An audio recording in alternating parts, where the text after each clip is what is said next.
Egunon, Alberto! Egunon. Guane lan. Bai. Gustatuko litzaidak honen historia zerbait niri kontatzea, kontatuko jazu? Akao, ba? Venga, Guazen jaitsiko gara. beranez, venga. Ei, ez da guatik funtzionatzen honek, Alberto? Venga. Aizu, Alberto, Beikosini izena hau nondik dator? Dereitxona jarri banean zinema, bazegoen beste bat, Bideonera zinema kale berean, eta gero egin zen hau. Kale berean izan eran, jendeak deitzen zion, Goikosini eta Beikosini. Guk berreskuratu du jendeak jarritako izena. Oso ongi. Aizu, hau kafe antzoki bat bezala da, ezta? Bai. Hemen pertsona bat etorri ezake zerbait hartu eta espektakulu bat edo ikusi. Bai, adibidez kabaret bat egiten dugu neguan normalean. Hemen lotuta dago jatetxe eta kultura. Hori da. Eta orduan zuek eskaintzen duzuen janari hori da, guain zerbait berezi egin duzu, aldatu egin nahi duzu. Nahi dugu hori, bertoko produktuak landu, gauza garbiak egin, ekologikoan belan egingo dugu. Eta gaur zer prestatuko didazue? Deitzen dioguna udako entzalada freskoa. Nahi baduzu, erakusten dizut. Bai, mesedez, Alberto, erakutsi. Udarako ensalada freskoa. Hori asko gustatzen zain ere. Udara, ensalada freskoa.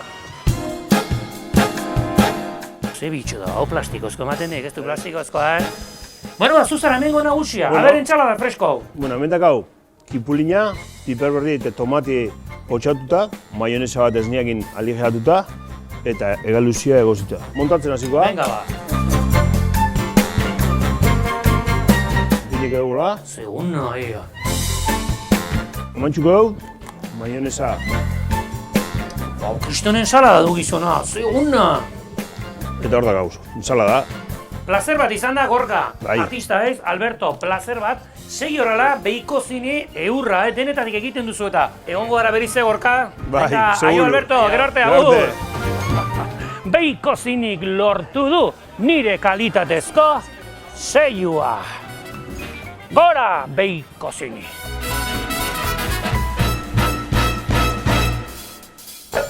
Beikosiniko ensalada berezi bat, beraiek egiten dute. Kristona, zeok! Eres mucho más guapo que él. Guapoa naiz, bai? Mila esker. Bai. Nire, cuidao. Gustatuko litzaizuke probatzera. Ni bai. Ni galdera bat egingo. Ze osagai ez dugu aurkituko greziar entsalada batean? A. Letxuga, B. Feta gazta, C. Tomatea. Oilaskoa. Oso ongi. Nik oilaskoa ez dut esan. Lechuga. Letxugia. Letxuga. Pareko, esan dio letxuga, asmatuko te du, bai ala ez? Eta arrazoia letxuga. Hartu maitia, proba ezazue. Zu probatu lehen da biziko, zuk esan diozuta. Txibatilla. Ze gustatu zaizu?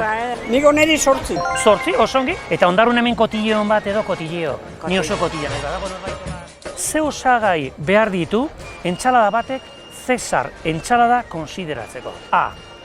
Tomate eta mozzarella. B. Oilaskoa eta ogi koskorrak. C. Izokina eta maionesa. B. Nabaritzen aian duzula, basmatu duzulako, hartu! Kontxua da?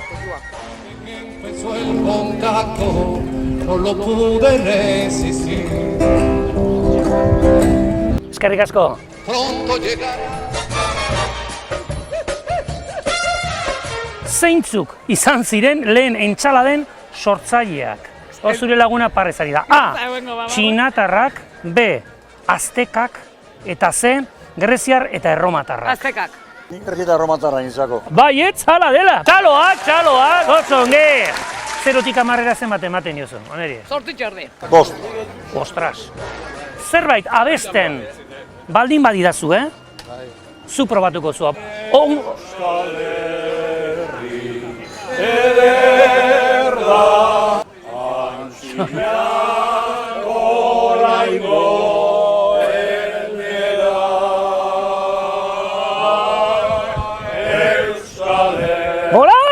Gora ondarrua, erra! Egira zenbat publiko ere!